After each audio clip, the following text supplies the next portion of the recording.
Let's talk space medicine, live from Reno, Nevada. Just finished up the last day of AsMA 2022 and just wanted to kind of tell you all my thoughts on the meeting.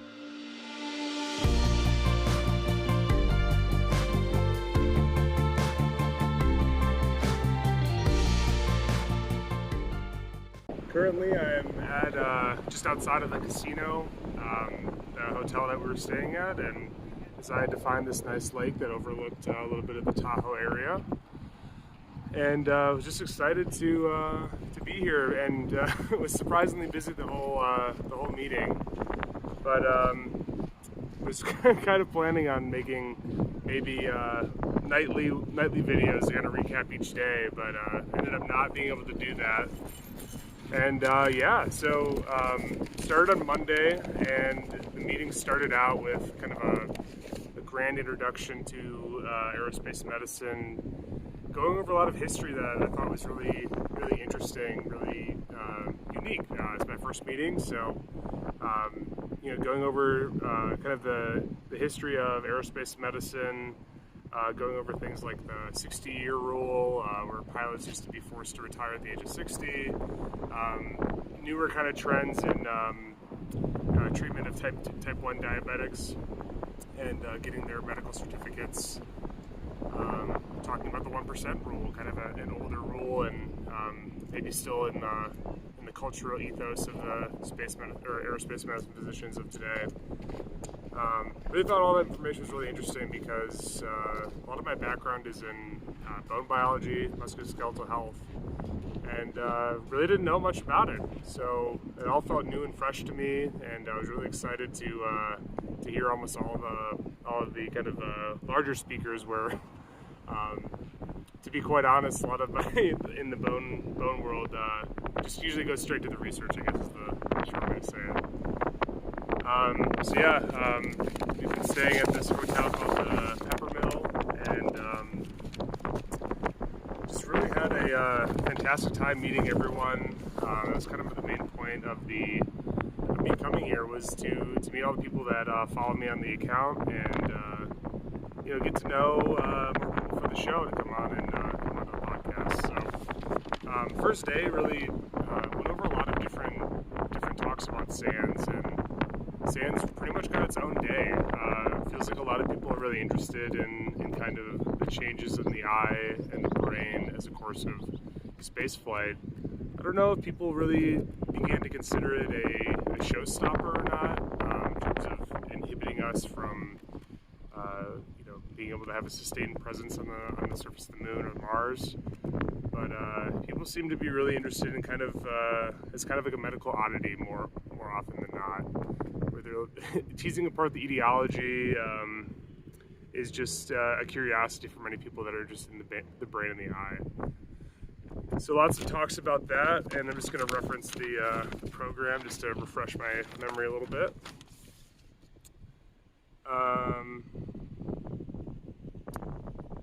Yeah, there was just so much. One particular panel I enjoyed quite a bit was the Cultivating the Ideal Medical Surgical Officer for Exploration Class Missions. So one of the people that has joined our Discord, Dr. Mike Poland, is a radiologist out of Stanford, where we got to actually hang out quite a bit, which was amazing. He was on a panel that was discussing kind of general questions in terms of having a medical officer aboard a human spaceflight. And one of the first kind of questions was whether or not to send a medicine physician or a surgeon. And I thought this was you know, it's contrived, obviously, but I thought it was interesting in further conversation about the capabilities of, you know, who and what are we going to take with us. My personal opinion is probably it'd be easier to send a surgeon to do and kind of bridge their gap into medicine, rather than having a medicine physician learn surgery, especially in the unique environment of microgravity. That kind of leads me to the next point, which is that a lot of the panelists we're surgeons by training, and really think that the idea that space surgery is something that's going to be developed, hopefully in all of our lifetimes. And just some of my thoughts on that is, we really need to maybe start a little smaller than that, and get used to doing much less invasive things, and really get to know how to begin doing more basic drain placements or abscesses and things that are done perhaps by interventional radiologists. This is something that Mike had suggested, and it was interesting. I don't think we'll be doing surgery in space anytime soon. I think we shouldn't even be touching it. It seems too risky. I mean, one of the panelists brought up the fact that you need roughly 5 people to support doing surgery of any kind. So you have the surgeon, then you have the first assist, then you have the circulating nurse, and then you have anesthesia, and then you usually have a scrub nurse, etc. And all those people we don't have crews even that size right now.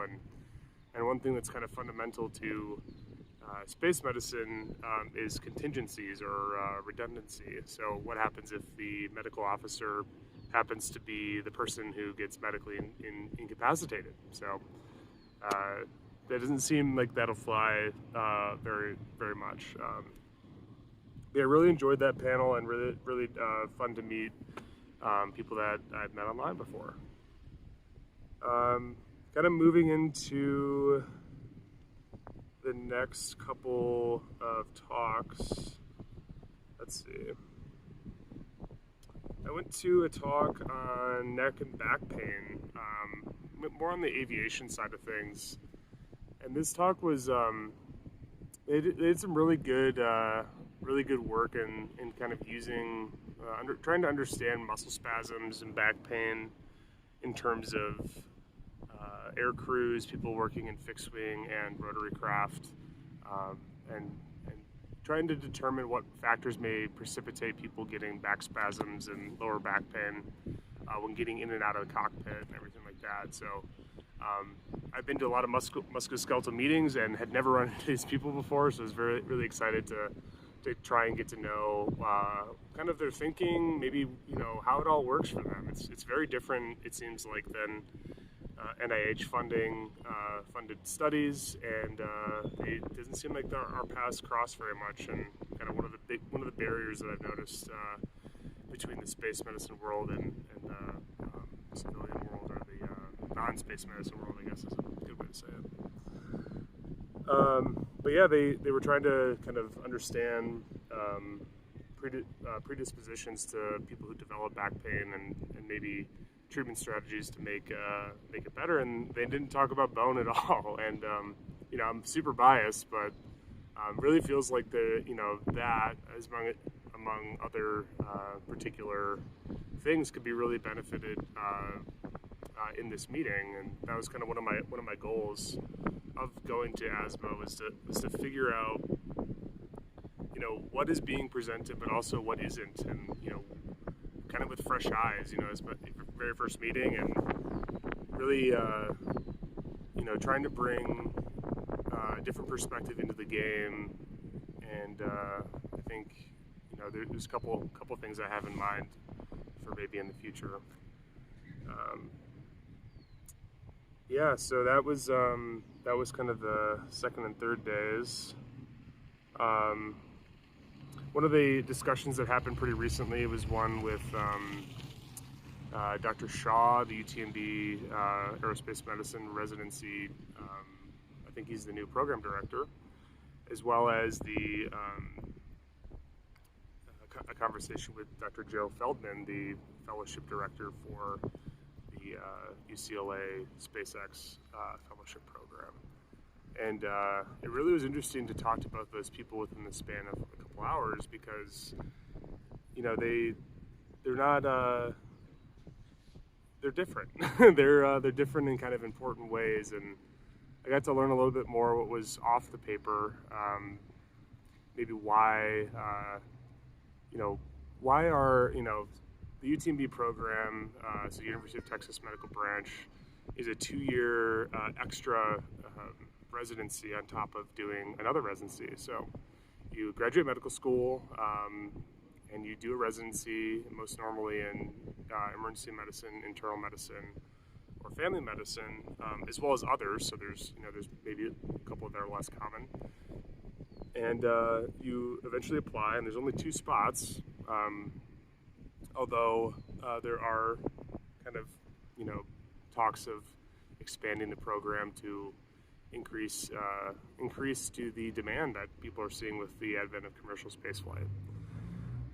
So there's a lot of different types of physicians that end up becoming going to the UTMB residency, and it seems like they are, they are the historic program. They are the one with all the keys. They hold, they guard all the doors, and many people are interested in this program. And so some basic numbers for entrance into this program. There are roughly 60 applicants per year for about 2 spots. And so I think they interview about 4 to 6 every year. So a very, very highly competitive program, because almost no one's heard of it, but the people who are all the people that come to this conference and are all just amazing, awesome people. So there's definitely quite a bottleneck, and really the golden ticket, it appears to be, is the aerospace medicine board certification. And so this is under the department, or the American Board of Preventative Medicine, and really feels like that guides a lot of the rationale, the thinking, just kind of the whole philosophy of aerospace medicine from that program. Taking care of someone over the course of 30 years, and not just, caring about them pre, during, and after flight. Very much a comprehensive way to look at it, and trying to mitigate risk before you encounter it. And that's obviously very smart, and the way things have been for a long time. And so, almost to contrast this, talking with Dr. Joe Feldman with a group of other students, their goal is way different. They're trying to figure out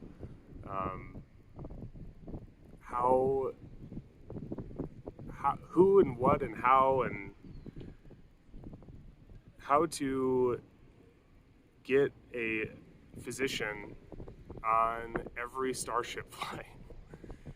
Either around the moon, on the moon, or in transit to Mars. They are currently aiming at having a physician on every flight. So this is different from sitting in mission control and being on comms to astronauts aboard the International Space Station. And so, as you might expect, there are reasons that you would want a different type of physician to be able to perform operationally there. And so their fellowship is really designed for you to be kind of the cow person to be there and be ready. And that's why they choose mainly or only emergency medicine physicians. And so when I probed a little further, I was curious about why this could have been, why are these requirements the way that they are? And a lot of it's very straightforward once you think about it.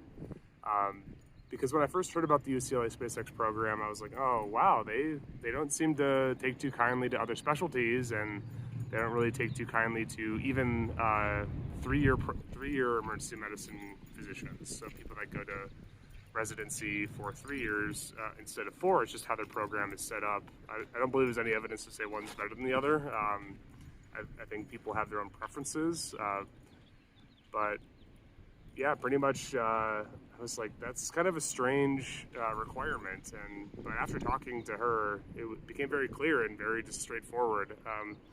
So cutting to the chase a little bit, the reason that the emergency medicine is required and a 4-year program is that you are essentially going to be supervising all the UCLA emergency medicine physician or residents and you have to be above them. You have to you have to be at least have as many years of training, and you need to be more senior to them. So that's hence the 4-year in emergency medicine, because you're essentially, all of your money comes from the department. So you can't,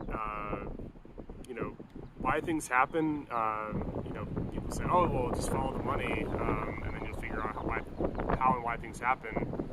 These are, kind of hollow words until you really understand maybe why. A specific example. So there might be, this kind of maybe alludes to having more opportunity for other types of specialties to get involved, maybe at UCLA or other places. You just have to, you have to carve out the money piece, because as much as people may want to be working for SpaceX for free, it's not, that's first of all like a, a bad idea. And second of all, is you should be, you should value your time and effort and your training. So, they're all emergency medicine physicians, 4-year. I learned a little bit more about the requirement for U.S. citizenship. Again, this is nothing that they don't, they have nothing against people from other countries and other trainings. They're legally bound by ITAR, because you spend about 20 weeks a year at SpaceX. So it's just something that they have to deal with, and this is something that I was told.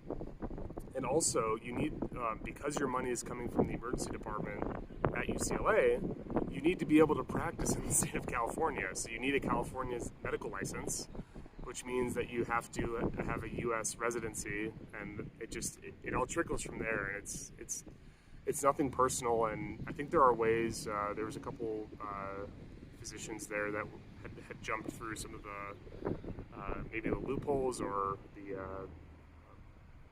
various bureaucratic steps to get either a green card or be able to find some pathway into getting or being able to practice in the state of California. So it does seem that some other hinting at this this kind of alternative approach, or this kind of new sprouting up of new fellowships in space medicine. It really feels like the UTMB folks, they're very happy with what they do. They do amazing, great work, and they really they're trying to expand as best as they can. And I certainly don't blame them for being only a handful of spots a year. There's just like high quality training, just all the experiences that go along with being a resident of that caliber, and needing experiences like on an Antarctic station, or being able to go in centrifuges or fly fighter jets. These are experiences that are expensive and require very kind of solid relationships between various military agencies, and requires a lot of coordination. So it would be very hard to expand to a lot more. But the reality, it feels like, is this river has been dammed. There's a bottleneck where the water, it's just trying to go through 2 slots a year to this this aerospace medicine board certification, which so many new commercial spaceflight programs are kind of see as the golden ticket. And there's although not many of us, there's enough where there's a degree of frustration about that, and so some new fellowships that are kind of cropping up are almost coming out of necessity, or coming out of they're well intentioned, and they're just trying to open the door a little bit more, it'd be really interesting to see how this kind of relationship pans out. I find that very, very interesting, because it it really feels like there's a lot of new enthusiasm. A lot of people at the conference had almost like renewed excitement or kind of anticipation or just a lot of positive feelings about the future, and yet within the next like year or two, the equation is not changing enough or fast enough. So there is some of that kind of, maybe hopelessness of, apply, like, oh, I only can go to the UTMB program, and I can only, that's the only one that's. These new programs are trying to find their footing, so they're really trying to figure out what kind of program they want to be and what how they want to set everything up, and it's going to be really a challenging experience, and I hope all of them survive and they have a good track record in the next couple of years, because it's a tough road whenever you're trying to do something that's new. There's a lot of pain involved and a lot of experimentation, a lot of potential growth, but not a lot of support to help you along the way. So I'm really curious to see what happens, especially with the SpaceX UCLA relationship. But it was also referenced that UT Houston, as well as Mass General, are interested in getting an aerospace medicine fellowship program. And I think maybe some of my last thoughts in terms of this relationship change is that it doesn't really matter if it's a fellowship or a residency, but it does tell you where the money comes from. So the residency gets government funding to subsidize some of the training costs, and is footed through some of the preventative medicine departments. And then in terms of the fellowship, is largely generated by your own, you essentially make the department money, and some of the department pays your salary and also provides other various experiences. So there's either less or no government involvement in that scenario. So just really excited to see what happens with all these programs, and I'll likely, I want to apply to all of them and see what happens. And they're just kind of unique philosophical decisions about who you want and for what. That do you want a preventative medicine physician or thinking physician? It's like, where do you want them? In mission control. It's like, that makes sense. And then where do you want the emergency physician? It's like, on board. It's like, well, that makes sense. And so, but it does feel like there's a bit of tension between the two, and that will be an interesting thing to be able to. Hopefully, they both navigate that well, and the more the merrier, and hopefully they'll be up to each other's standards for how they go forward. A lot of unregulation in the commercial spaceflight programs. So there's a lot of opportunity to set the rules, and I think some of the maybe historical players are worried that the rules aren't going to be set in the right way, and that's fair. I think that's fair. It's a good opportunity for them to get involved and make their mark on the new industry. Okay, so that's enough about those conversations. Let's move on to some of the people I've met. So I've been able to visit a lot of the posters. There's kind of like really only one day of posters about space medicine, which was today, the last day. And really was impressed by some of the work that these people have done regarding spaceflight, doing a lot of original work, as well as some very poignant systematic reviews. One that comes to mind is there's a couple posters on SANS, and especially structural changes in the brain. And there's two posters like right next to each other. The first was a computational model that was looking at intraocular pressure and looking at intracranial pressure and building a model that's actually available by request. It's by some investigators at Duke, including Jay Bucky, a U.S. astronaut who is on faculty at Dartmouth School of Medicine. And so they built this kind of this very integrative and expansive model that is trying to understand the various factors that may be leading to SANS, and also wanted to input various other experimental conditions. So you build these models, and these are all computer models built in MATLAB. So just like not like any other kind of model. It's just it's a computer model. But you build these models to hopefully reflect the human, what happens in the human condition. And models are great because they're just on your computer. You can tweak a couple numbers and see what happens with the model.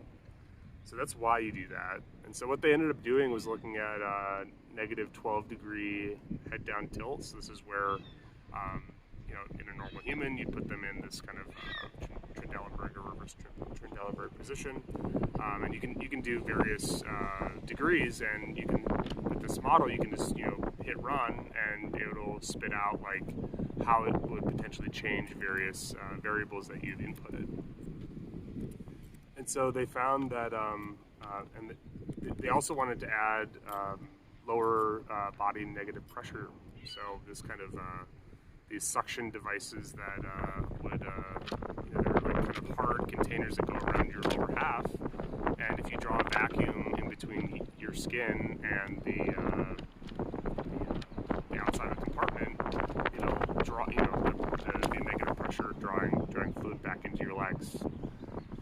And so they found that there was a relatively good, good response with the lower body negative pressure. A lot of the question that I still have is the temporal factors, like how often do we need to be doing this for astronauts to maintain health? There was another presentation that shows 6 hours, and they said, well, this is probably the most that we can reasonably ask for astronauts to do, and then once we have that data, we can maybe scale it back if it was deemed possible. So that seemed like a lot to me, but it's kind of like duration as well as frequency that are kind of going to come into play, and I think that's something that will continue to be chased. But also, like right next to the this poster that was looking at kind of how it may be changing various pressures in the eye and brain, and really looking at compliance. So, how well is this material able to deform and maintain its shape? So is it like rubber band? Is rubber band is an elastic relationship, or is it plastic? Is it like Play-Doh, or something where if you deform it, then it like actually sticks in that various position. So, and this kind of conversation reminds me a lot of various other mechanical tests from the musculoskeletal world that could be useful as a project going forward. So then headed over to the other poster, and essentially found almost like a follow-up study. They felt very related, and this particular poster was looking at where brain changes occur in bed rest studies. So these are patients that are in head down tilt, also on bed rests, and they had a bunch of MRI done, so imaging that looks at soft tissue. And what was impressed upon me, or the major finding, was that a lot of the changes to the brain structure was in the gray matter. So these are like kind of more of the cell bodies in the brain structure, and not in the white matter. which is mainly comprised of axonal, or kind of the nerve, the length of the nerve that's kind of wrapped in these myelin sheaths that help with conduction. And so that made a lot of sense to me. You would see that, if there's actually compliance changes in the brain, they would likely appear in the gray matter. Now, what this study didn't do, or one of the limitations of the study, was that it would be really hard to determine if it was interstitial or intracellular, or where the fluid is shifting, because MRI works on magnetic resonance of essentially the polar moment of water, and so you're really looking at water changes, for which we're mostly made of water, so it works out. So there definitely future work to be done, but it reminded me of a paper that one of the postdocs at my institution, Rush University Medical Center, did in a journal club, where she was like a nano indentation expert, and she looked at a paper that was published that actually used this nano indentation apparatus and applied it to brain tissue. And pretty much at the end of the journal club, she was like, I don't know what the heck we'd ever use this for, but I found it interesting. And so this kind of feels like one of those things where it'd be like, oh, well, we should just do some hind limb suspension in some rats, or some rats that are already going under hind limb suspension from another group, because it's a lot of work to run these studies. So you just contact some investigators that are doing hind limb suspension, and you would harvest their brain tissue. I'm not exactly sure how you'd prepare it, but you'd put various parts of the eye and the brain under this nano indentation, which all it really is like a little punch, it's like a little probe with like a flat end, or actually ends of different types, and all it does is just push, and then it sees how it responds, and based on the kind of a force displacement and other various factors, you can determine tissue properties. And so while hind limb suspension's not a great model for a variety of reasons, it feels like you could at least ask an interesting question about whether or not the actual structure of compliance of the eye tissue or the brain tissue is being affected by some fluid shifting. So that was one of the projects that I was kind of brainstorming, and I don't think anyone's really done that. So it seemed like I'm struggling to say that it would be relatively easy, because anytime you say anything, it's always way harder than you expect. So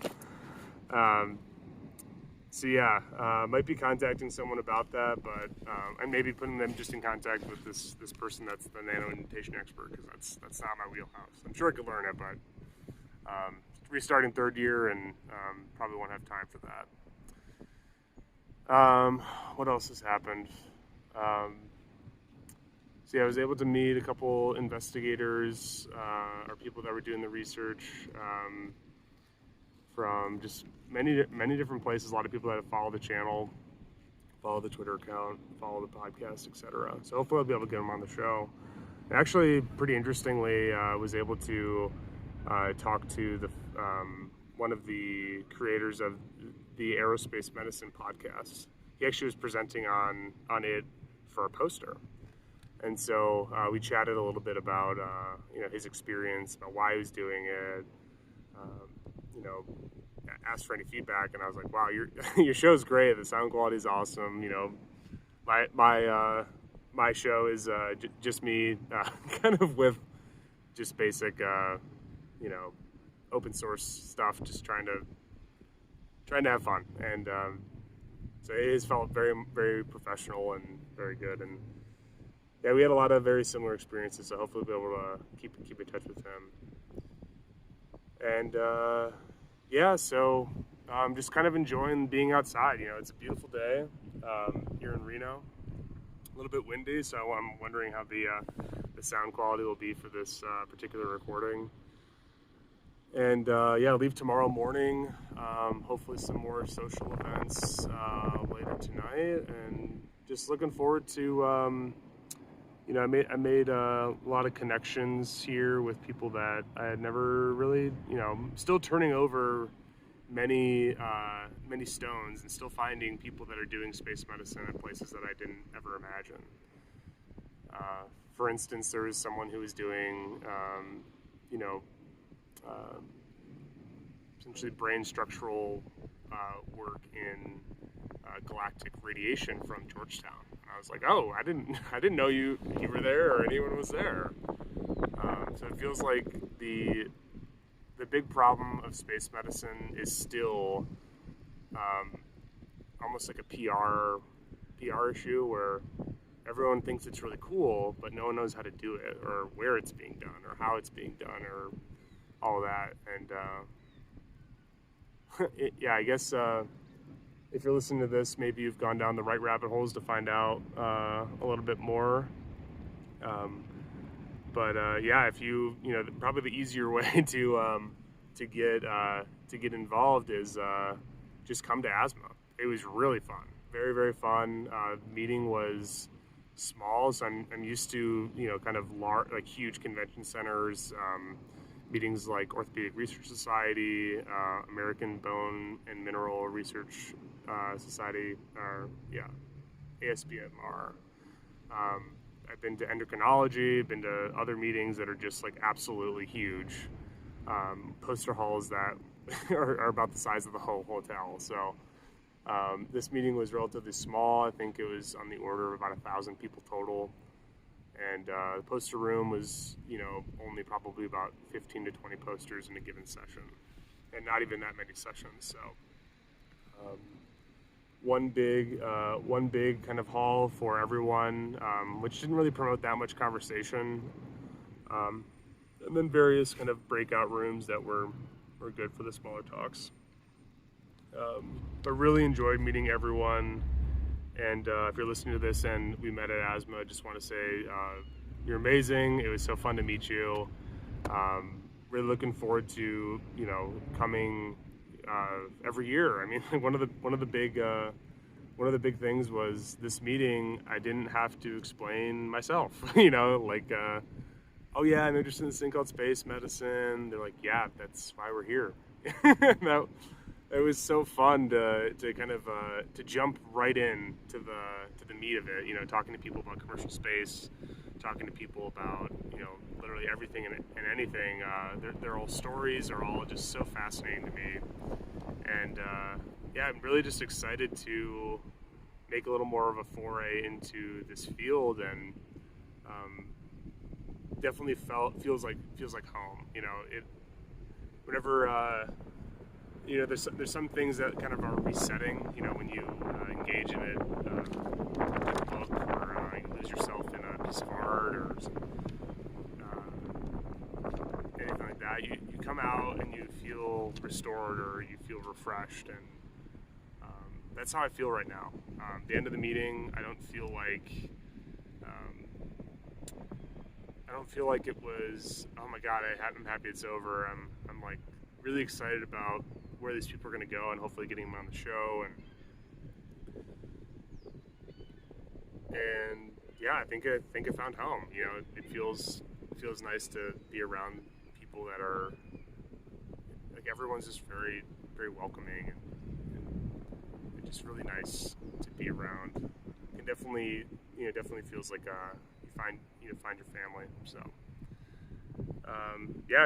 can't recommend coming to this meeting enough. Looking forward to next year, and I guess I'll end there. This was Talk Space Med, the AsMA 2022 recap. Hopefully next year I'll have a little more, maybe one-on-one interviews if people are interested. I was really trying to find my own, didn't want to be too much. I didn't want to. I ended up wearing kind of a fun shirt every day, and that felt sometimes like it was a little out of place.